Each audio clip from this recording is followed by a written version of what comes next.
Hello, and welcome to another chapter of a tome pulled right off the shelves at the heart of the Jakuls.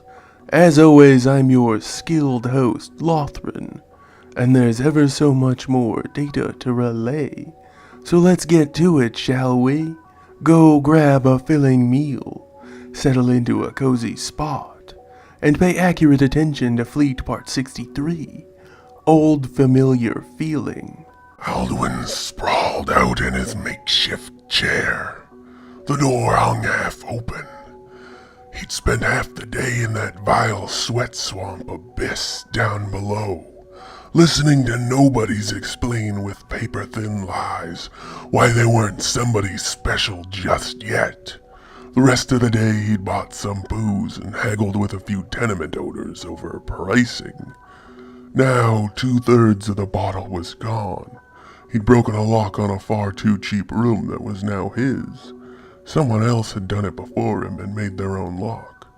Decent bit of work, too. Guy had talent. And Alduin was trying to muster up the force of will to clean a bit or make another lock for the door. It was an ongoing struggle for him, something that he kept coming back to no matter how many places he found himself in. Hello? A kid's voice called out past the door, still hanging right where Alduin had left it. Oh yeah, he'd hung up a sign looking for an assistant. Must be good with numbers and letters. Doesn't mind long hours and lots of cleaning. Something he'd memorized the shapes for a long time ago and kept using no matter where he hung his hat. Oh, that's another thing. He'd have to go buy a nice hat. Is anyone in there? The kid called out, pushing the door open slightly, but staying out of reach of anyone back behind it. Smart. Very smart. You here for the assistant's job? Alduin sat up, half up, more leaning and drunk than alert and ready for a conversation. Yeah. The kid eyed the side corner of the room, where someone had set up a bed and some containers, with some real nice locks on them. Alduin had admired the handiwork on those too. Even better work than the door. Course, skill is almost always trumped by experience. Sometimes it's more important to know when to give up picking a lock and just smash it open, than to keep working at it and never make any progress. You good with numbers and letters, kid? Alduin pushed himself up, grabbing the bottle. The kid flinched when he held the glass. You don't want me to do no weird stuff, do you? I don't do no weird stuff for nobody. What was he, 10? 12? How was there a kid from a life so rough in a place so newly settled? I don't do weird stuff either, kid. Like breaking into other people's homes and living there while they aren't looking. Sounds pretty weird. Alduin leveled a heavy stare the kid's way. Living's expensive, and I gotta eat, the kid replied, challenging Alduin right back. Alduin laughed, waking up considerably, seeing a whole lot of his younger self in the boy. Maybe things would have been different had just one person in that far-away time not tried to squeeze every last drop of pleasant right out of him. Maybe. You okay, mister? Just thinking about long-away places. The kid kept his eyes off of his stuff in the far corner, but he radiated with a need to go snatch it and run for his life. Job still open or not? Is it? You're the first applicant, you tell me. Alduin gestured to an old metal umbra bucket, and then pointed to a spot closer to where he sat. The kid's eyes took a long time thinking about the gun, the ancient Vu weapon at his hip, a Sivon revolver. It could stun, or it could kill, or it could make strawberry jam of a full solid man. It all depended on how the wielder of the weapon felt when they fired it. The kid picked up the bucket and flipped it over, a little outside of Alduin's reach, still looking like he was about to bolt. This gonna be an interview, or what? Where are your parents? Both dead. Mom of starvation, Dad in a mining accident. Ma taught me letters, Dad taught me numbers. It's as much as I know, really. How long you been on your own, kid? Kid sat there, not really saying anything, just sort of looking at his feet, finding them very interesting. Too long, he said. I didn't follow it up with anything.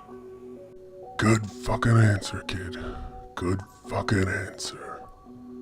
What kind of work you done in the past? All kinds. Sorted mining rocks out from my dad's old boss. Got out quick though. It's too tough. Bunch of kids dying at the ripe old age of 20 or so. Did some prospecting. Didn't go nowhere. Did some scrapping. Good work. Learned some hard lessons on that trip. He lit a domey, an odd-looking one.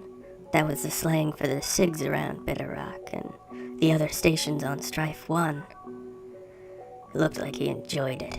Alduin lit a domey of his own. He could smell from here that the kid was smoking something of much better quality than he was. This kid was growing on him.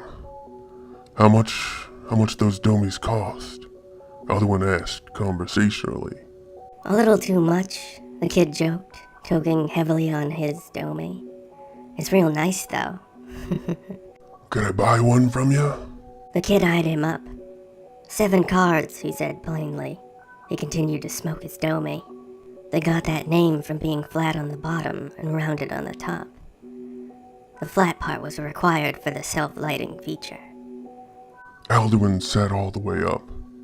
He felt inescapably sad, like he was the only person that knew what this kid was going through, 'cause it had all happened to him before, so very long ago. Deal. Alduin slammed the cards on the table in front of him. The kid raced forward, snatching the cards and disappearing them into his pockets lickety-split, putting his domey on the table and retreating to his bucket, still keeping himself from running to fetch his things. Just barely, though. Alduin laughed, picking up the cigarette and stuffing it in its mouth beside the other one.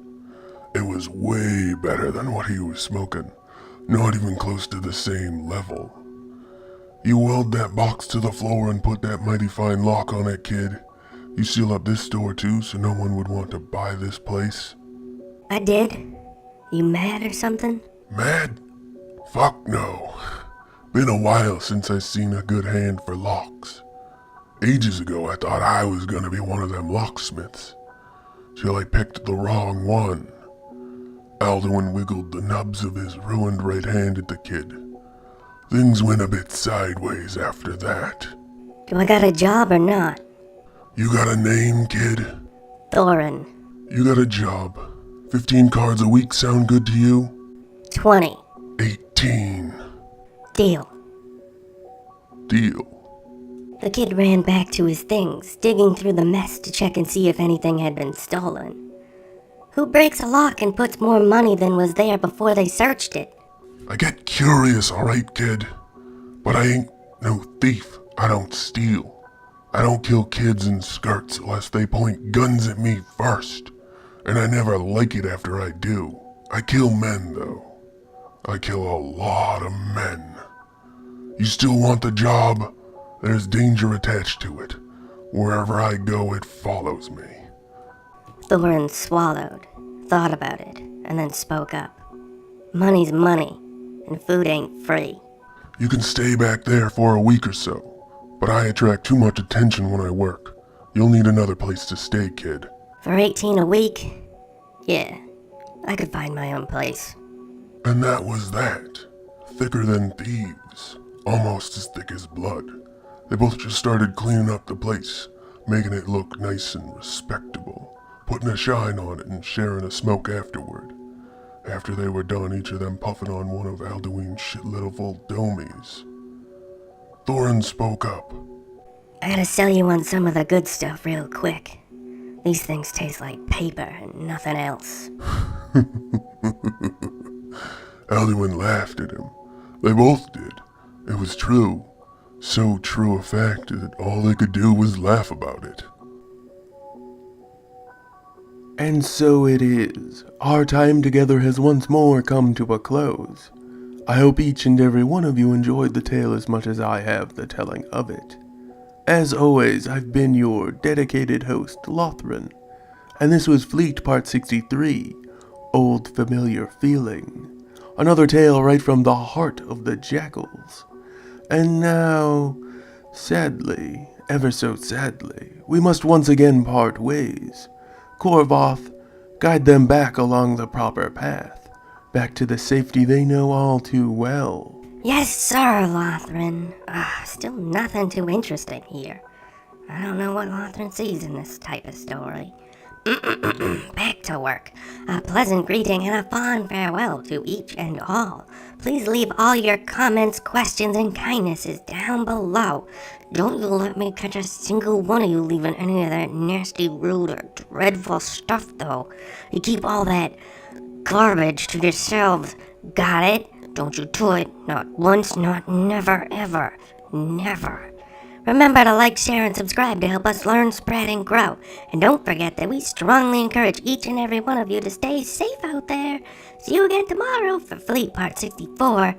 Not sure what Lothran sees in this story. Good night and good luck. You need it. Bye-bye, everybody. Bye-bye, bye-bye, bye-bye, bye-bye, bye-bye, bye-bye, bye-bye, bye-bye, bye-bye.